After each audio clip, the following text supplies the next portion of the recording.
Hi, everybody. Hi, everybody. Hi, everybody, and welcome back to the Talking About the Big Stuff podcast with Michael Cole and Matthew Cravat. I am Michael Cole. And I am Matthew Cravat. Welcome back, everybody. Alex will be joining us in a little bit. And Matthew and I wanted to talk, we've been talking a bit about the documentary that we're working on. Hopefully by the time this episode goes up, the documentary will be done. If not, it's in the next week or so. As of recording this, I've been working on editing it for about 2-3 weeks of pretty tedious editing, and I'm hitting a bit of a wall before going on vacation. And my comments were extensive on the last edit, so there's probably a lot of editing to do that's not fun. It's also tough because I'm editing on a mechanical external hard drive, so it's slow. Mm-hmm. So like there are times where like things don't seem synced up. Render. And I'm like, all right, come on.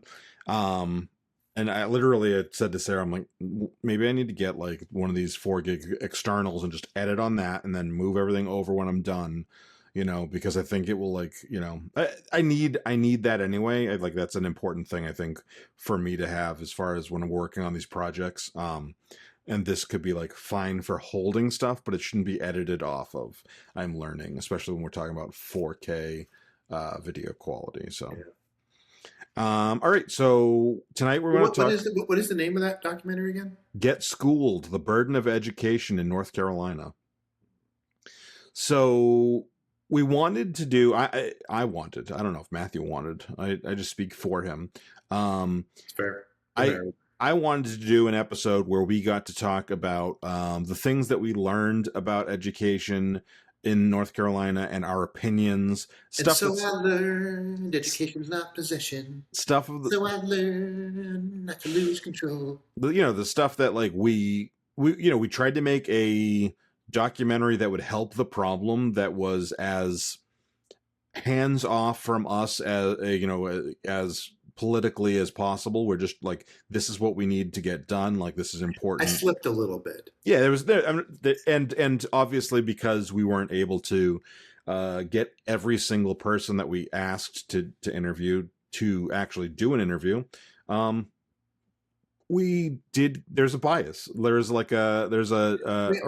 I had to be an on-air piece of talent to connect some dots. And so my biases slipped through in my eye. Sure, but also like, and I said this to a couple people, like a couple of our political our guests were biased because we couldn't get guests who had a different opinion. They refused to talk to us. Right, and so politicians that we spoke to said things along the lines of like, are you trying to stay? And when it's like we're trying to stay bipartisan, but like we also recognize that like from your standpoint and how you're dealing with this, it probably is partisan.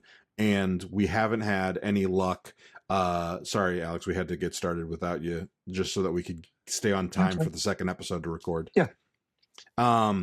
So we told them, we're like, nobody that has an R next to their name is agreeing to be in the documentary. Which, if we're being honest, like I understand that they probably were expecting it to be harsh to them or gotcha, but like we weren't going to do that. If anybody, it wouldn't be if we would not have been. No, on record. We saw some clips from Sam. What was his name? Sam. Page? Sheriff Sam? I think it was, Sheriff Sam is one. But he's a Republican who was at that May 1st rally that we kind of kicked the whole thing off with. I typed Sheriff Sam and Page autofilled. Yeah. Yeah. So Sheriff Sam Page, he was on the same side as us, and we tried to connect with him. And there were people, he's not local, but we would have traveled. We traveled like 2.5 hours for one of the interviews. Yeah. And we did one that was on Zoom. So we had tried to pull out all the stops to get it, because the other thing is that this is a problem that should be bipartisan. So we were trying to be bipartisan and trying to interview people that were nonpartisan. Unfortunately, it ends up being partisan just for the fact that who showed up to the to the interviews. I think it was funny though, the personalities of the different people we interviewed, because we had like some representatives who were like, well, the General Assembly hasn't done this, or the General Assembly has done this, and others go, the Republicans. Yeah. They sung a different, depending on their individual like immediately personalities. politicizing it. Yeah. Which is fine, it is. I mean, and I only left it those things in when it made sense, because that was part of what I was trying to do was, like, I want to motivate people to help the education system, and if that means, that means just giving them information. And and pretty much everyone we spoke to, with the exception of Yolanda, was like, you have to vote, you have to vote, you have to vote, you have to vote. Aisha. And none of them said vote Democrat. They all said vote for people who want to help education, but they all made it clear that only one side wants to help education. Yeah. Mm-hmm. So anyway, we want to talk about our take on the problem. And I think that, like, ultimately, and this is our chance to do the partisan side of it, right? And it became really clear, I think we went in fully understanding that, like, this was going to be a problem with Republicans. We didn't know that they wouldn't be interviewed, but we knew that this was like, Republicans have held all the power except for the governor's office the entire time I've lived here, basically. Yeah. And every election cycle that as soon as a Democrat wins again, they spend the time between the election and the oath of office passing new laws and new rules to take more power away from the governor every cycle. So, yeah, and I was hoping we would have some Republicans, even besides Sam Page. Actually, Sam Page, like, it would have been nice to say, look, we're balanced, we have a Republican, but he would have agreed with us. Like, I mean, that's the hope, him going in to the General Assembly, he's someone on that side who wants to lead a revolution. On that, he's super conservative on everything else. He just wants education funded. Right. Yeah. But I was hoping to meet people who don't want it funded, to hear their side of the story. I want to hear what rationale is there to say, let's underfund? Why should we be 50th in education? Like, what is the rationale there? Or had a conversation with the people who are all about the vouchers, because everyone brought up vouchers. And while we brought up vouchers sometimes interviewing people, but it was almost always initially brought up by them. But even if we prompted it, I was like, can you talk a little bit about vouchers? Okay. And they talked for 20 minutes. Like, it's not like I had to tell them what to say. And so, like, I would have loved to have a conversation about vouchers with somebody who was. We did get a couple people who were, I would say, I actually think they were being genuine, not like politically expedient, but people who were like, look, we can have a discussion about the validity of some vouchers, but, like, the voucher system is broken the way it is, regardless of whether or not we should have some vouchers. It definitely shouldn't be for. I think Representative its functionality is the concern, not its existence. Yeah, I think Representative Van Hafen and maybe Representative Crawford, told the history of vouchers. And when it was passed, it served a purpose. But then it was the death by 1,000 cuts. That every session they changed it and made it less useful and more a gift to the rich. I think that was an interesting thing, which was that, like, I'm sure if we had pressed on it, maybe we would have gotten a different answer, but I don't know that anybody was like no to vouchers across the board. I mean, I think we kind of all are. But I think we are, because we are cynical about the fact that vouchers have never been used in a way except to be exploited. Like this, in theory, could it be a good thing? Sure. And that's how they got it passed. They were like, oh, it'll be for people who can't afford schools. And it'll be for people with this, and schools who qualify in this way. And then the next year they took away the qualifications. And the next year they took away the restrictions on who can get it. And so they passed a voucher system. And part of it was, and this didn't come out because it was not relevant.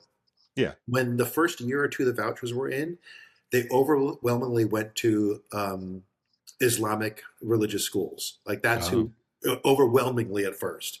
And then they realized, that we need to change some of these rules so the church schools can get this and whatever. And so that they quickly balanced that after they realized it was happening. Right.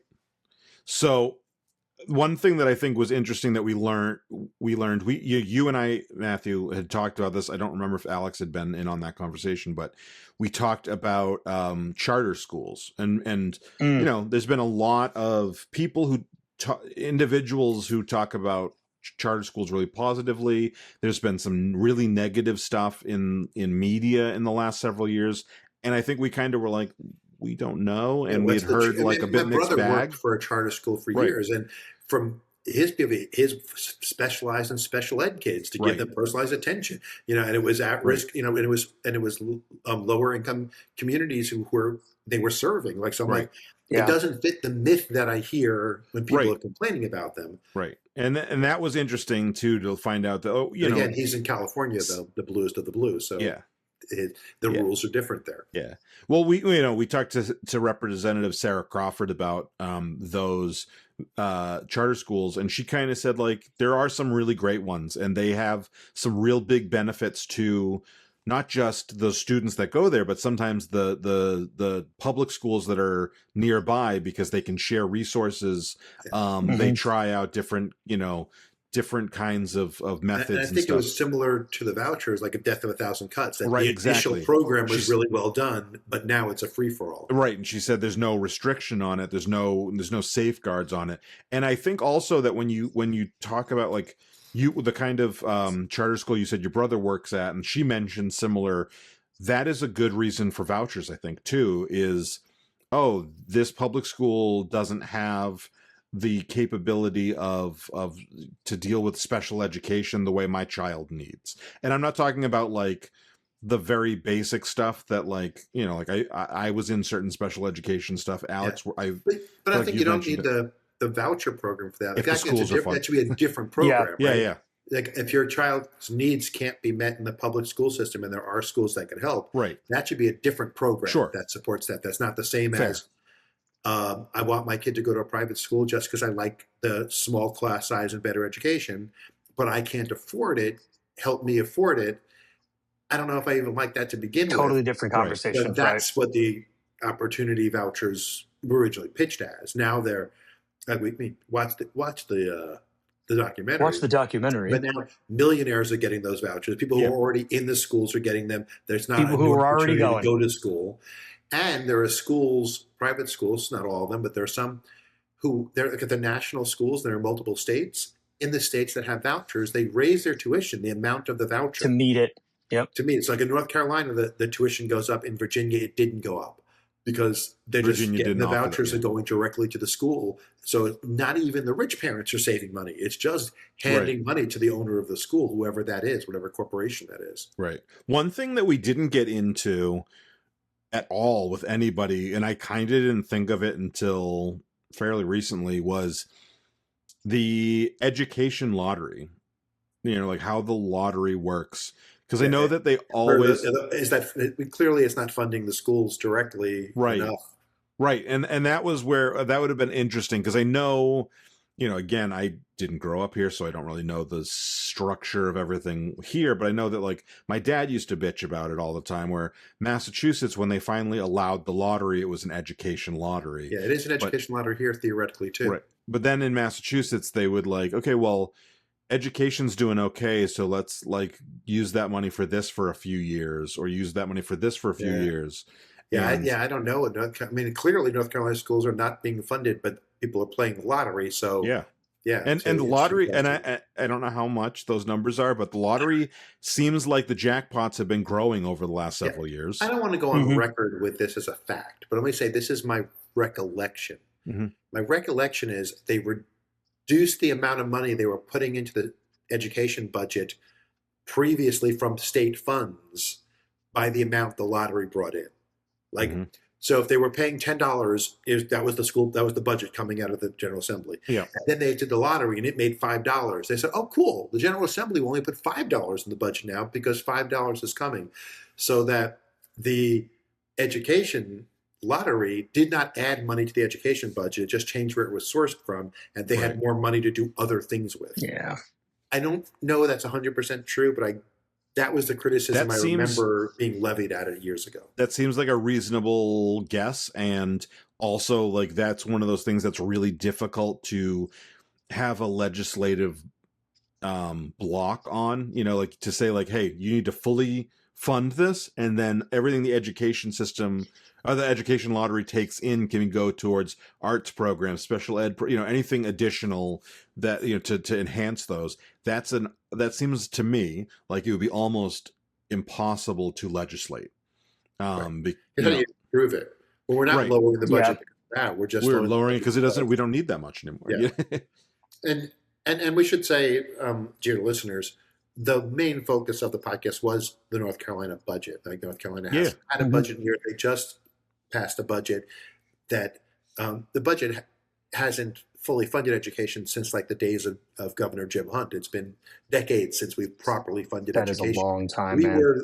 We were the shining star of the best. We were the education state in the South. We were the shining example under Jim Hunt.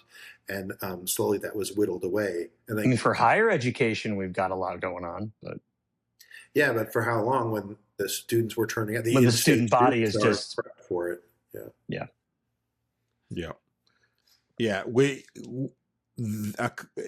Representative Deb Butler mentioned the days of Jim Hunt. I will not yield. She mentioned Jim Hunt, and and said the same thing, that we used to be number one. One of the things that got repeated was we are the 50th or 51st. At one point they were saying 51st because of DC state or for district spending for per GDP spending or reinvestment towards education, which is crazy because the state has a lot of jobs. Our real estate is doing really well. There's a lot of things here, right? Between the Raleigh Triangle area and the Charlotte area, there's a shit ton of stuff here for jobs and things. And high education jobs. Right, exactly. We're not talking... We have more unemployed PhDs per square mile than like any other state because of Charlotte and RTP has so many PhDs, and then we have so many schools that turn out PhDs. Like you can be an PhD here. Right. And I think that, there is an expectation of like, sometimes, one of the things that the people who would cut funds would probably say is like, are they getting a PhD in something useful? But at the same time, it's like we're talking elementary school. Exactly. We're talking about elementary schools getting their funding cut by, and if I, again, we had a lot of people mention this. If you're coming into this state because you want a job at one of these, pharmaceutical companies in the Triangle, or at one point they were talking about a Google campus and an Apple campus, and at one point I think they said something about the Amazon warehouse, the Amazon headquarters, although I think that came and passed. But like, any of those, I think so did the Apple. Like, as the education went down, they were like, "Oh, we're not going to have the employees that we want, or employees from other states aren't going to move here with their children, right? Exactly. Their children in the schools, right? And so, why are we missing out on those things if we don't get? I mean, if we don't get them, there's that. But if we do get them, like, how long are they? If Google spends a bunch of money to build a big campus and then finds that like they're not getting employees because of that, or people are like, heck, can I work remote so I can have my kids in a good school system? Like, then they'll reduce those sites, or they'll move. They're big enough to move if they need to. Like, and the weird thing, and again, watch the documentary, but is because our schools are not funded properly by our state budget, our property taxes keep getting raised because the county commissioners are using property tax money to make up the difference, make up the shortfall. Like things that they're not supposed to pay for, like salaries and textbooks, they're paying for because someone has to survive. And now the GOP and the General Assembly want to put a ballot measure saying, stop raising property taxes. You can't raise them. It's like, we won't fund education, and we won't let you raise money to fund education. One thing that we didn't get into, because I think that it would have made us seem biased, and it would have, is that like the purposeful downplay or downgrade of the education system, which I think it's a larger problem than North Carolina. we would have to suppose their motives. We talk about Right. the actual things that happen, but we don't suppose what their motives are. Not in the documentary. In the documentary. I'm willing to do it now because Yeah. I think Right. that I think that there This is the place for it. I think there's an argument to be made that like the GOP wants uneducated vote. I mean, the president has said it, right? I love the uneducated because they vote for me. It's What a thing to say. I agree, but I don't think voters is the only thing they want uneducated. Sure. They want a bigger divide between poor and rich. They don't like Yes. having a middle class. Right. They like poor and rich. So rich people can go to private schools and stay smart. Yep. Poor people need to not get educated because then they can have upward mobility, and the GOP is not a fan of upward mobility. I saw something recently. It goes to that point, not the education specifically, but the class Everything. divide. And it was the middle class was only a concept when we were trying to fight the idea of communism. And so, like, you know, when we had the Soviet Union and Vietnam and Cuba and all these like communist nations, we started building a middle class. And now that we have essentially dismantled all communism or most communism that, you know, force wise, we no longer need a middle class to say, hey, this is, you should be in the middle class. You have it. Huh? You don't have to have it better anymore. Right. Exactly. Yeah. Like, There's no other choice. So it was go somewhere else and be poor if you want, but we don't need the carrot in front of us anymore because now it's like, well, there's no, no alternative. And if you look into pre-World War II or even in the beginning of World War II, there, communism, 20s into the 30s more so than probably the 40s, but communism was something that was being talked about regularly in America. People were meeting and that's why we had those like the scares of the 50s and stuff. And it's like, yeah, the best way to combat that is keep people complacent by giving them like a nice comfort. You're not poor, you're middle class. Well, and it's where the American dream was born, right? Because suddenly you could move up. Like you could have the American dream all this, and there was an American dream. You can go from poor to rich. Yeah. You can work your way up through, or at least to very comfortable. I mean, but rich then, and the response was, well, we got to make rich richer. Yeah. Now that we have people who aren't poor, we need to have billionaires instead of just, I remember when my parents were retiring, my mother pulled me aside and confidentially told me she had $500,000 in their savings to retire on. And that was like, oh my God, you guys are set forever. Mm-hmm. And now nobody's 401 target who has a corporate job in a 401 is only $1 million. Like, or it's at least $1 million. No one's just half a million. Yeah. $500,000 is not a target to retire on. $1 million could be, but not half. Yeah. Yeah. And exactly. And that the education does come into that, right? Because, if we have to scrounge to get educated, then, and we're not educated, you're right. Like it'll make it so much harder. They've shown, here's an argument I hate. I've been seeing online a lot in these conversations when they talk about teacher pay. Mm-hmm. They knew what they were getting into. You shouldn't be a teacher if you're trying to make money. So you want people to just not be teachers. You don't want teachers. Because everyone wants to at least make enough to survive. The cost of living has gone up. At least your salary needs to match that. I think that's one of those. Well, I think when people say that, maybe not politicians, but when your average like Joe Schmo says that, I think that they assume that we are paying teachers better than we are, and that I think they don't even understand that doesn't even account for a cost of living increase. Sure. No. Yeah. I absolutely agree with you. I'm saying I think that's what's going on, because I think also you get these people and they're like, well, it breaks down to, they're probably, there's manipulated numbers. They're probably like, well, it breaks down to $40 an hour for, or whatever it is. And it's like, cause you only count the in-school hours or whatever. Yeah. And, and not the, like all so they the can other get a second stuff. job in those other hours. I see Logan's teachers at every after school event. There's like half the staff is there. They're on Saturdays to volunteer to run clubs that are after school clubs. Right. Like if you want to keep your job versus someone else who wants a job. Yeah.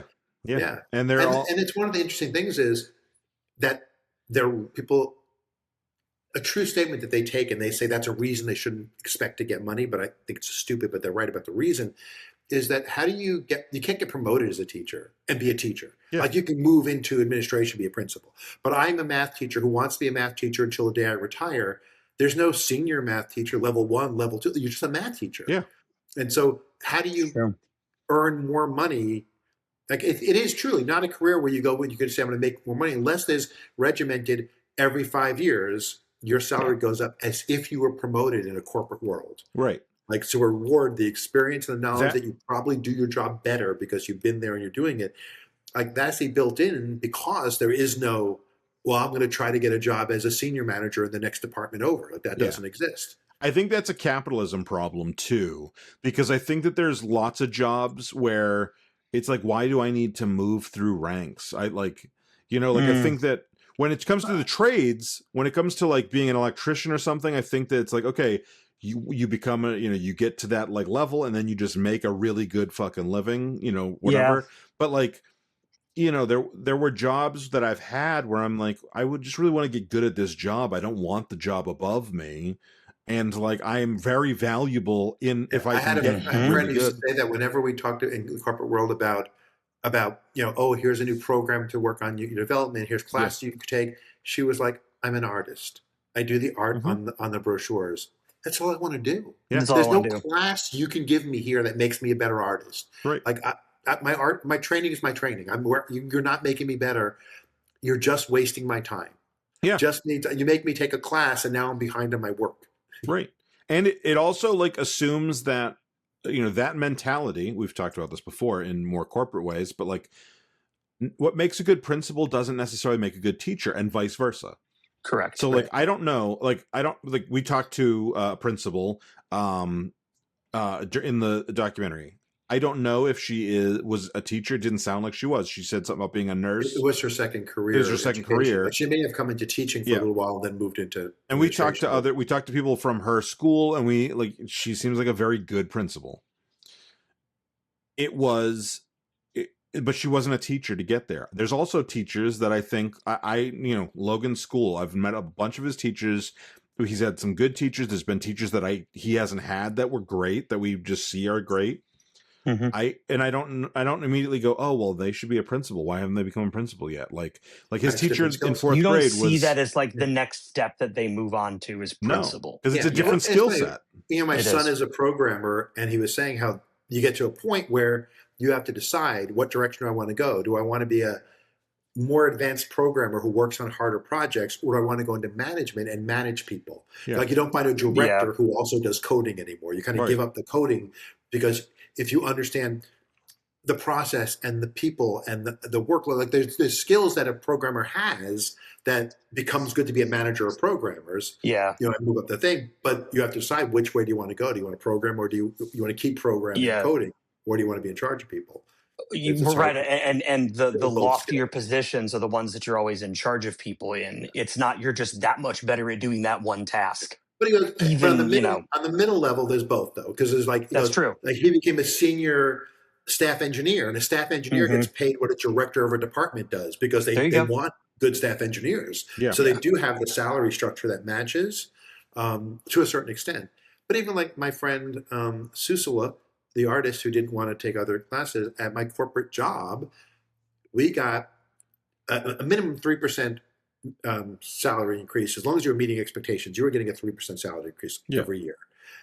If you were exceeding expectations, which is doing your job stuff, you can get up to a 5 or 6%. Yeah. And then there was, on top of that, our bonuses were dependent on how well the company's budget is doing, your department's budget is doing, how much we're making, blah, blah, blah, blah.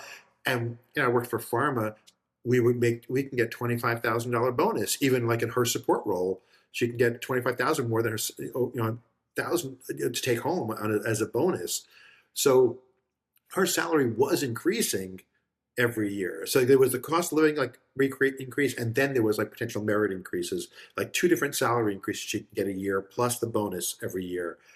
And then, it could be an artist level 1, level 2, senior artist, like there's other roles. But even she was getting raises that our teachers don't get. Like the corporate world knew we have to keep doing it, otherwise you're going to quit and go become an artist at another company for a higher starting salary. Yeah. Teachers don't have that pressure. They know where you're going to go. Like you go to another school, you're in the same school system, your salary is not changing. And our principal said that. The principal that we talked to, she said, I don't set the salary for these people. What I can control is the environment of the school. I can make you want to work at my school because my school is a good place to work, exactly. but I can't entice you with. But I don't. And it's funny because I had one of my corporate jobs. I interviewed for another position in another department, and I got a job offer to go there. And my manager came in my office. My manager, Wendy, but it was Wendy when I worked for her. She wasn't the gooch at the time. No, she was, but she was at at the previous, like when I worked for her when Leah was a baby, 20 years ago, working for her at a different company. She came in my office, shut the door, sits down, and goes, "Okay, I understand you want to take that job that Michael offered you." I'm like, "Yeah," and she goes, "I think it's a great move. I think it's wonderful, but we really value you here. Is it about the money? I can't promise it, but maybe I can go to our director, her director level, above her, and get you more salary if it's about the money." And I said, Wendy, to be perfectly honest, it is not about the money. It's new challenges, new thing to do, and a change. But enough money might make me stay. Mm-hmm. Because I don't think you can outdo it. It was a grade level increase. I don't think you're going to be able to, I'm already a senior level at my job. There's no higher level other than being a manager. Yeah. So I don't think you can get me the salary, but if you could, we could talk about it. Yeah. But also, it was also going entry level kind of in the other group where I can then become a senior there. So I had much more career path, which obviously I went up a lot over the, next decade. So but you don't have that as a teacher. You're just a teacher. Like where do you go? Unless you're going to take classes to become a vice principal and a principal, right? You're a teacher. And so it behooves us as a society to say, well, then we need to build in every 5 years of teacherdom is a quote unquote raise where you're a different level of teacher. We give you credit for that level and give you not just a 3% salary, but that 3% every year is minimum. 3 to 5% is minimum because of cost inflation. Of living. And then at that 5-year mark, let's consider that a promotion for you. And you have a $7,000 jump or an $8,000 jump, like if you switch to an extra grade level in a corporate job. Right. And I think one of the things that's kind of like it was in New York. Like in New York, if you worked as a teacher, you might, like in my day, in the 80s when I graduated school, right, it was a $30,000 a year job to start, which is what a computer programmer was back then. Yeah. But when you were retiring at like $80,000 a year. You also had that union. Career, and your pension was going to be like getting your $80,000 a year salary as if you were working. Like for New York State teachers, you got paid like you were still a teacher. Yeah. So while you weren't going to get rich in that job, you were going to be a good middle class. Yeah. And that would be for the rest of your life. You weren't going to have to live on Social Security when you retired. And that's what you were really shooting for, was if I can retire from this job, it's the equivalent of you have given me double the salary in a regular job where I wouldn't get a pension forever. Right. But we don't do that, especially in North Carolina. We don't even give them enough to live on. Yeah. And that's a fight that my town council has routinely when a new developer comes in and says, well, we want to do a new neighborhood with, $500 to $1.2 million houses, in this neighborhood. Yeah. $500,000 houses to $1.2 million. And they say, yeah, you need to have townhouses that are under 200,000 too. Like some percentage of your neighborhood needs to be smaller townhouses so that the teachers and the firefighters and the police officers have a place to live that they can afford. We can't have everyone who, how do you work downtown as a waiter if you can't afford to live anywhere in the town that you work in? Yeah. Yeah. And so our town council fights like crazy to try to make sure there's affordable housing that not slums, but affordable housing in the same neighborhood that has the $1 million house. There should be a $150,000 townhouse in part of that neighborhood. Yeah, absolutely. And I think that we've, as a society, done a really bad job of explaining affordable housing to the masses. Yeah. I think that the average person thinks it's like, oh, that's for, welfare, or it's like, no, they're not for it's. I mean, those Yeah, we're not people talking need. about Section 8 housing. Yeah, we're not exactly. We're talking about stuff We're talking about for, a like you house said, that firefighter, like these jobs that we don't want if you to get somehow we into don't for the wanna money. And it's But hysterical because the same people who say we shouldn't give a raise to the firefighters or the police, like, I mean, we're saying in my town, like the town budget's going through, people are like, why do we need more money for the police department? I don't understand. And it's like, I bet you go into your boss and say you want a raise. Yeah. Like, not like you don't believe in raises. You just don't believe that government employees should get raises. Yeah. And you probably are fine with the fact that the mayor gets one or whatever. Yeah. Not necessarily in my town because the mayor doesn't do that much. It's a part-time job. But like in general, like you're good with the person on top getting money because they're on top. But why should a police officer, a firefighter, or a teacher get paid? Yeah. Well, that's the other thing is what we don't want when we're and I know, like you said before, like don't get into it for the money. Like, and I know you didn't mean that, but you said it. Other people. But you're not going in to get rich. But right. You should be able to live comfortably in the town that you work. But also, you want to make the job appealing enough to attract people to do it right. So whether it's police, like if you make the police get paid like a really crappy little payment, you're going to get not the best candidates. Same thing with teachers. Or you're going to lose them once they get experience. Like, sure. I mean, we both worked in and Alex, we've all worked in corporations that have, and every corporation has a training department that trains its employees in some way. And who are those people? Most of them, especially people in charge, are ex-teachers who said, "I'm not making enough money. I'm going to go." A lot of them used to be administrators and teachers, And or you take a class, the Fred Pryor class, to be a better administrator or be a better manager, and those are ex-teachers who said, I'm going to go to a private place where I can get paid, not even private school with kids. I'm going to teach adults where I'm not banging my head against the wall and get paid twice my salary because I've got 10 years under my belt as a public school teacher. They know I can teach anyone. Yeah. And we need to compete with that if we want that's the key. If we want good teachers who raise educated populace, we need that. And not everyone wants an educated populace, as we said. Right. I know even my son, when he was at UNC Charlotte, he learned a lot of his programming skills by himself on YouTube. Like whenever he'd come home, our YouTube and our TV would just be Python coding, all his coding channels we fed up to us because that's what he watched when he was home, because he was educating himself more than what his classes taught him. And he was like, they can only teach me so much. They can't teach me every language that I might need. They can't teach me everything. And if I want to learn it all, I got to do it on my own. And he graduated with a master's degree and a 4.0 and jumped into a job where he was making the same salary as me at the time. Like his first job out of college, he jumped to within $5,000 of my salary. We went back and forth of who was making more. And despite his voice, Matthew's not bitter about that. No, it was actually a little fun. Like I get a raise, I'm like, haha, I beat you. And then when I went back to pharma, I got a huge jump, and I'm like, good luck, motherfucker. There's a downturn in tech. You're not getting raises right now. But he's probably right now. He switched companies. He's probably making what I made when I retired now. And he's what is he 6 years out of his master's degree. But my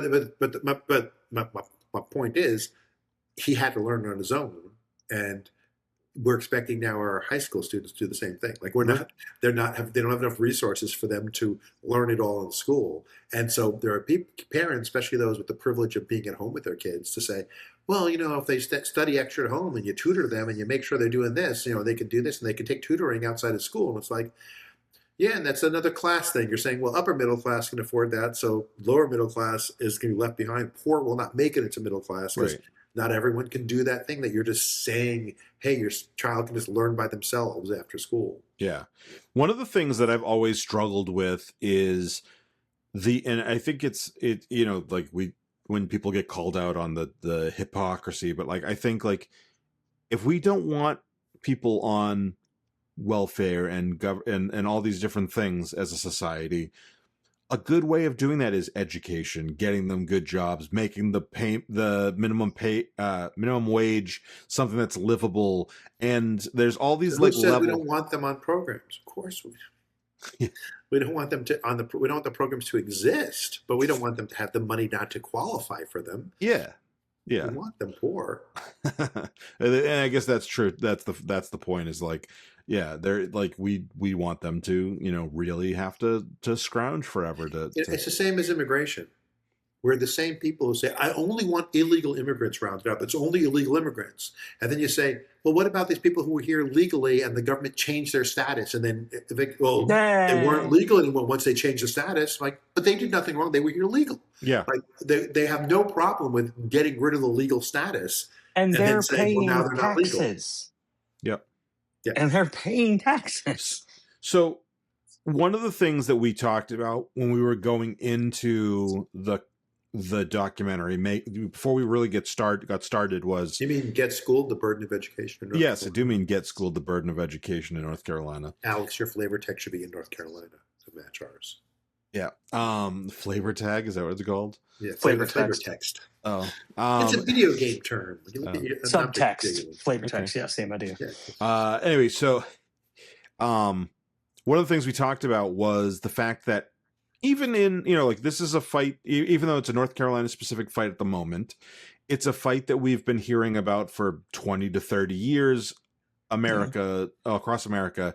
And that like, even in the best of times right now, like not everything's covered. We've all heard about arts programs and, this program getting cut and all those music and everything else. And it's, and partly because, there's a portion to which we think of education as just work prep, right? Like, especially when it's like not for rich kids. When am I going to use this? Right. Yeah. And so, but like there's lots of benefits to making well-rounded people that aren't necessarily going to be like worker, but like they are just make a better society. I mean, you don't have to tell us. I don't know Alex's educational background, but you and I both with our humanities liberal arts degrees. Yeah. Obviously, we didn't get the degree that would get us the best job. We got the liberal arts degree. Oh, I that sure made us didn't. Better people. No.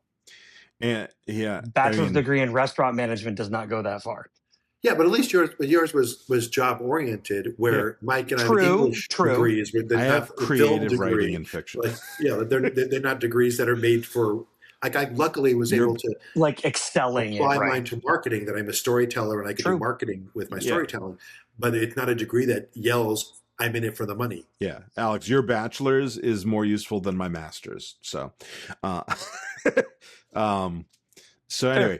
But like so we talked about that, and so we did kind of and we only ended up talking to one person about this, but like we wanted to cover the idea of like we've been collecting box tops for 30 years, and we've been doing like those little chocolate bars that schools sold, and all these things, the can tabs, buy a Whopper, get a Whopper free if you buy the $1 chocolate bar. In my day, it was like if you were going to Burger King, you went and bought a chocolate bar first because that was $1, and a Whopper was $1.89, and you can buy one get one free. It was like even if you didn't eat the chocolate, just to get the wrapper, it was worth going and buying a chocolate bar. Yeah. And so we've all been dealing with that for forever, and it was like we were like, what are some creative ways and to help parents and PTA members to support schools? And the one that we ended up connecting with was the Giving Tree in Youngsville. But that was like part of our focus too, in addition to like legislation. We needed the legislation to pass the budget, which they have done now. The budget's not perfect. The budget's got a lot of holes in it. It's not even like our ideal, like what we thought we could potentially get ideal. No, that's true. It's very compromised. And so like, and just to say, it was a budget that was written behind closed doors by one party and then brought up for an up or down vote with no debate, no amendments. It was you either like if it or you you want to don't. have a budget, this is the only budget you're going to get. Right, so everyone voted for it, including the governor signing. It was like, this is not a good budget, but it's better than no budget. It has some things in it that work, and it has a lot of things that don't. Yeah, and it also has things that are not budget related that were bills they tried to get passed and couldn't get passed as bills. They put it in the budget because you had to vote for the budget. Sly motherfuckers. And so there's all of that, and we were like, how again, sports and arts and music and all these things that need support constantly. And so we wanted to help people figure out, like, because ultimately, like, my Logan School does a PTA writ driven like fair every year, and they're like, it doesn't make all the money we need.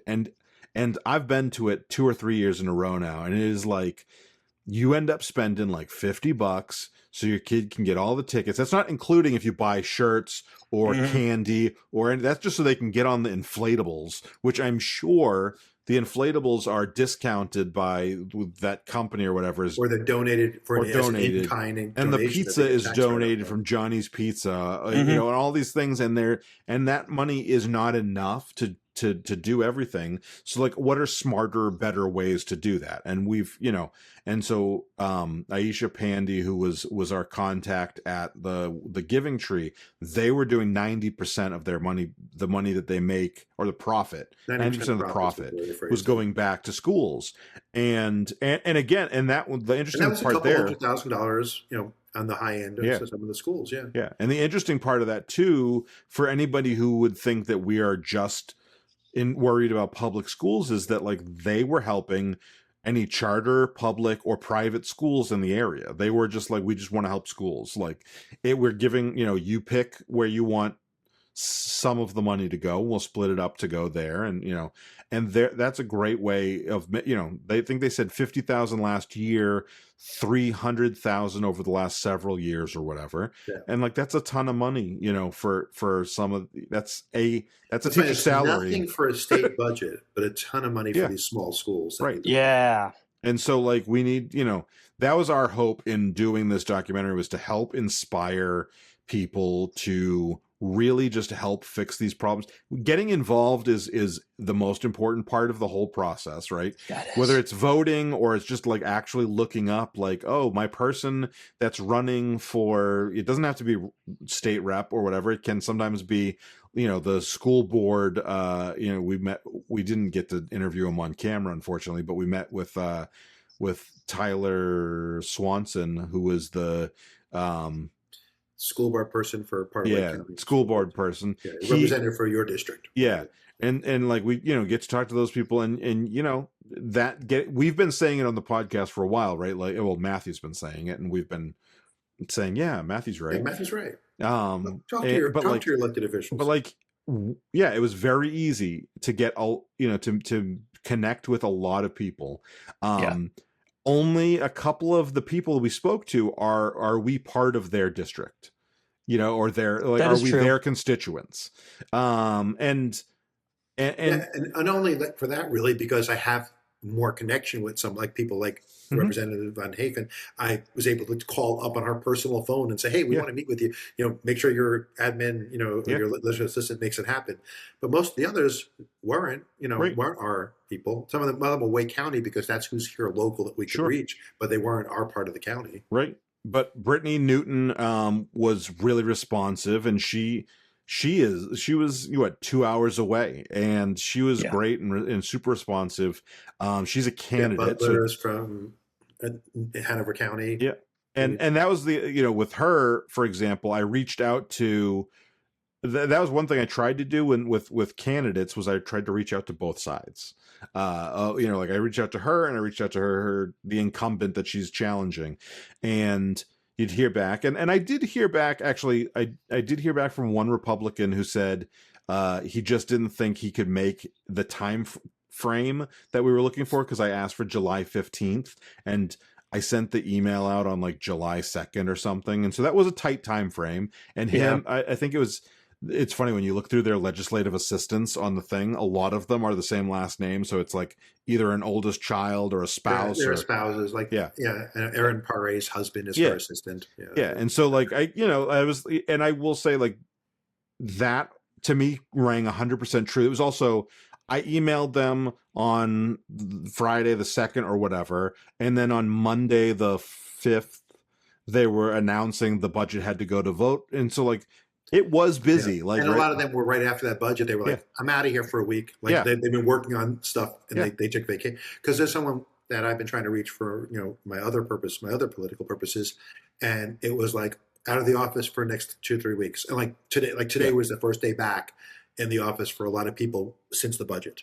Like a lot of people were like, now I'm taking vacation. Like, this got done, we could take vacation for a couple of weeks. Yeah.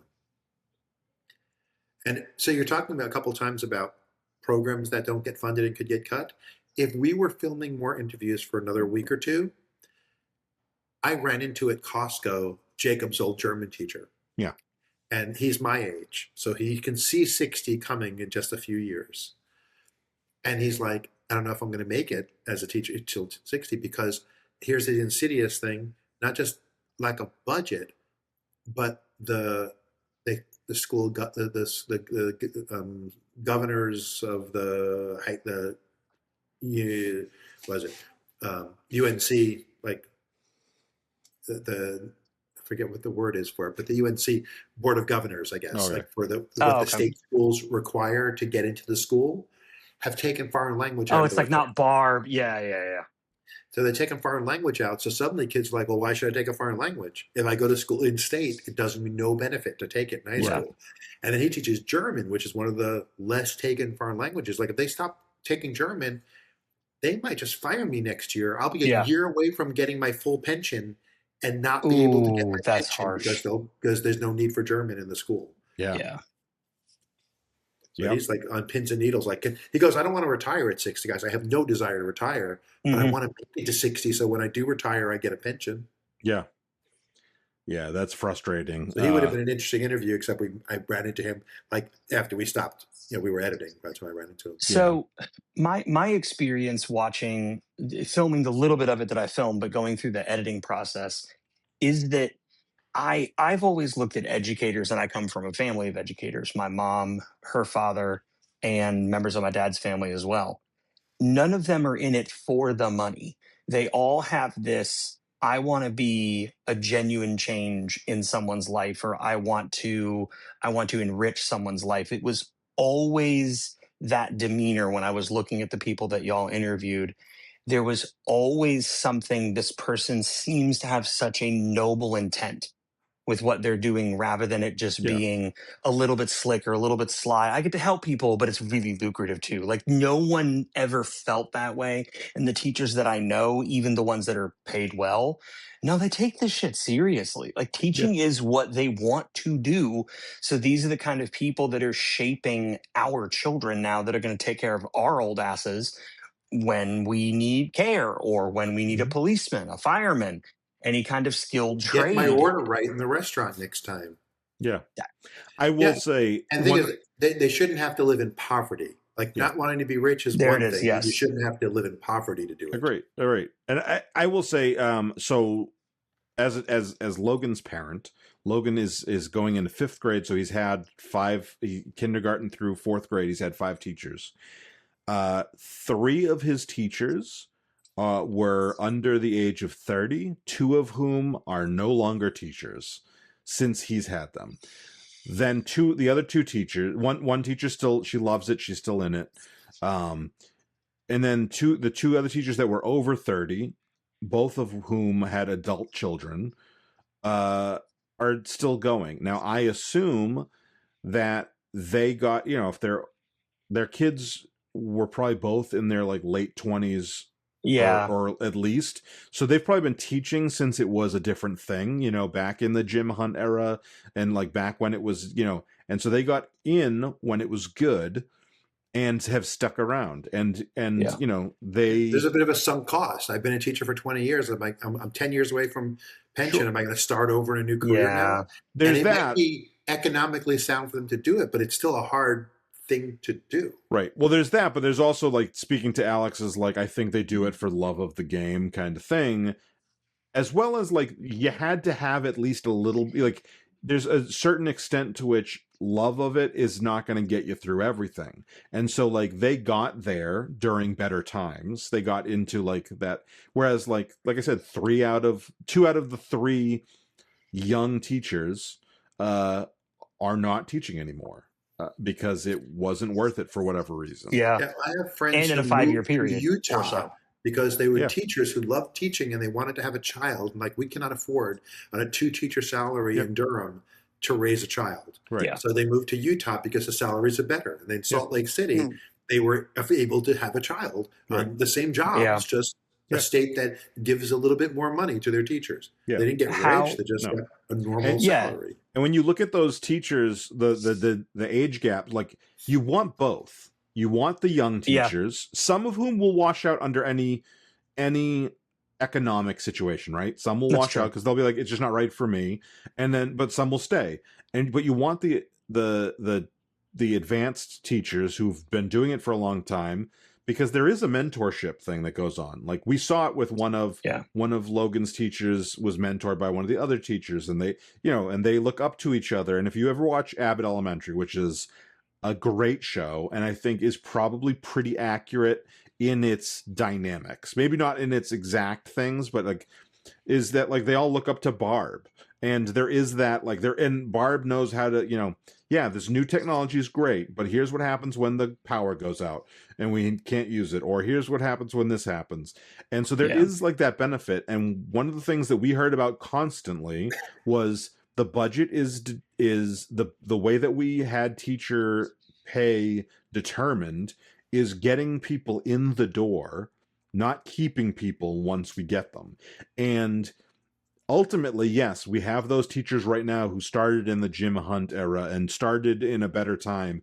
But if we do this too long, we will have all 25-year-olds, and half of whom wash out every year, and then half of whom wash out the year after that. And we because ultimately, like when you're 25, the idea of 40,000 or whatever it is isn't that bad. But when you're pushing 60, like you're like, this is not a livable wage. And when you're trying to look at retirement, and you're like, the pension plan isn't what it used to be if you have one in the if there is one, and like I'm not putting enough money away. How am I going to? I have to teach until I drop dead teaching, or get another job where I can put some money away for a little while. Right.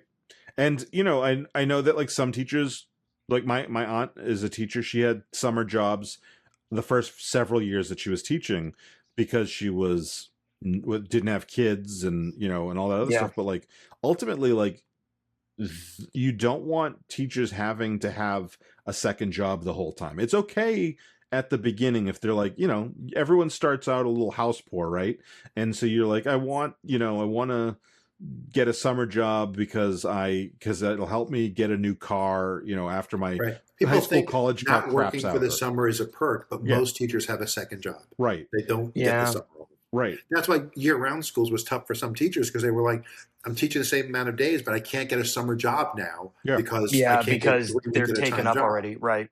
That's true. That's the thing we didn't even get into, which I wish that had come up before now, is that like, unlike I'm not familiar with that structure anywhere else other than North Carolina, but there's this like year-round, which is great for the students. It's none of the places because there's a lot of studies on it, and it wouldn't have been studies. Like the studies existed before North Carolina switched to it, because my kids were in school. We switched to it at a lot of schools, and it's so much better for students because students spend the first month to month and a half every year relearning what they forgot over the summer. And that goes away. So you're building your education so much better in year round. But it's hard for teachers if you're not paying them enough salary to live on one job. When Sarah and I were looking at buying a house, Logan was almost 3. And so we weren't in the school system yet. So we didn't have, so like the realtor was like, that's something you should consider, is do you want to buy a house in a year round or a traditional? And we were like, we don't know. Like this wasn't an option where we grew up. Like, Yankees, you're like, we don't understand. And what are the benefits? And the realtor was great. She told us, she's like, my sons did really well and under it. And we're like, that sounds cool. And they're like, what are the downsides? And she's like, well, most school systems don't have it in high school. Yep. And I was like, okay, so if we have another kid, we could have a middle schooler who's in this schedule, and we could have a senior or a junior or whatever who's on in high school traditional. Yeah, which we did because that's the way it is if you're in year. And when we started, did your kids go year round? I didn't know that. Yeah, elementary and middle school they were year round. Oh, okay. Because they were all out of middle school by the time I met them. That's why I didn't know that. So, but not high school, because high school doesn't have it's the teams. You can't have kids out if they're on the football team. Oh shit! That's why they don't do it year round. Kids have to all be in school to be on the teams. That's something we should have gotten. Well, that's not education funding as much as it is budget. I mean, it's more county commissioner budget. It's building budget. Yeah, you could put 25% more students in the building because 25% of them are out at any given time. Yeah, it's really for how crowded the school is. Instead of having 40 kids per class, you have 4 tracks. So a quarter of the kids come out for 3 weeks, and the kids who are out come back into the same classrooms. Yeah. When your kids come back, they go into a different physical room. Yeah. So Okay. you're always shifting a quarter of the kids out of the school. So when my kids started, they started in track 2, which is the most different from traditional school. Like the vacations hit the worst. But the best when you want to go to Disney World off season or go to the beach in May instead of in June, in July or August. It's like, it was great for us, great vacations. When Jacob hit high school, suddenly track 2 is the worst because your kids are on completely different schedules. Mhm. But our schools were really good about that's a reason to change tracks, and they worked with you very well to get. And we had a thing. Joseph was in middle school, maybe Leah was still in elementary. And once you got one kid changed in track, the other school had to change it to match. So you fought because you can't have your kids in different tracks while they're in tracks. Right. Okay. So we just had to get one of the 2 kids to have the space where they could switch to match one track 3 or 4, which was closer to the regular schedule. And then one was in, the other one was moved in automatically at the other school.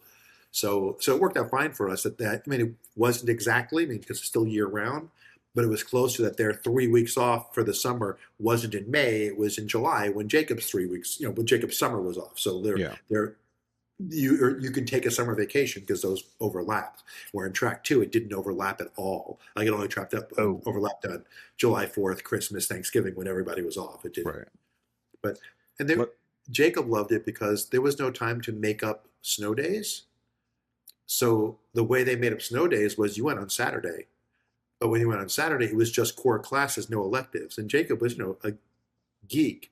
And so he's like, I don't have to go to gym. I don't have to go to art. I just have to do done by math, 1. science, and English. Because they just give you a half day. Yeah. So he would love to be off on Tuesday and they get a half day on Saturday because he didn't play on any soccer leagues. So he didn't have any organized sports that he had to miss on Saturday. So it was like perfect for him. Play in the snow on Tuesday and make it up Saturday morning was his heaven. All right. So it's 6:15, which means we have to get ready for the next episode, which is actually going to be the episode before this. Matthew. So I want to say, if you're watching this, please take the time to like this video. Please make any comments below. After you watch Get Schooled, The Burden of Education in North Carolina, come back and see, make some comments and see how things in your opinion may have changed from our conversation here to what you saw there. Mm-hmm. Like, subscribe, all the things. The things. Do the YouTube things. Do those YouTube things. Please.